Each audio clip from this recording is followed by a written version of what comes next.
C'est dans le quartier de Niamana, en périphérie de Bamako, qu'il raconte ce qu'il a vécu, entouré de ses amis. Il y a 3 jours, Amadou Diallo était à Bounti, à 600 km de là, un village en plein mariage. Les noces ont viré au drame. Tout le monde attendait le repas du mariage. Soudain, nous avons aperçu un avion au-dessus de nous. Il volait très bas. Et d'un coup, de loin, j'ai entendu un grand boom. C'était la panique totale.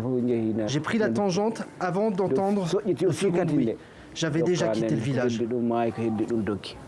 Les morts et les blessés, lui, ne les a donc pas vus.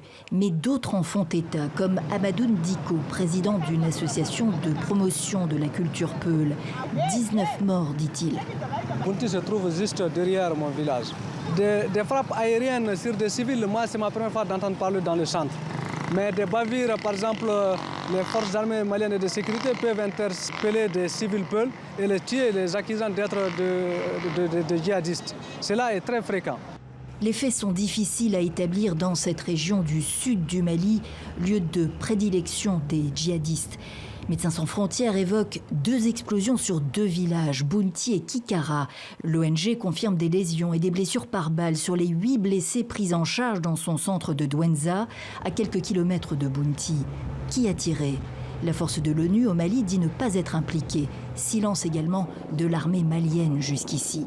L'armée française, elle, engagée sur le terrain avec la force Barkhane, annonce ce mardi être intervenue 90 km à l'ouest d'Ombori, cible des djihadistes suivis depuis plusieurs jours.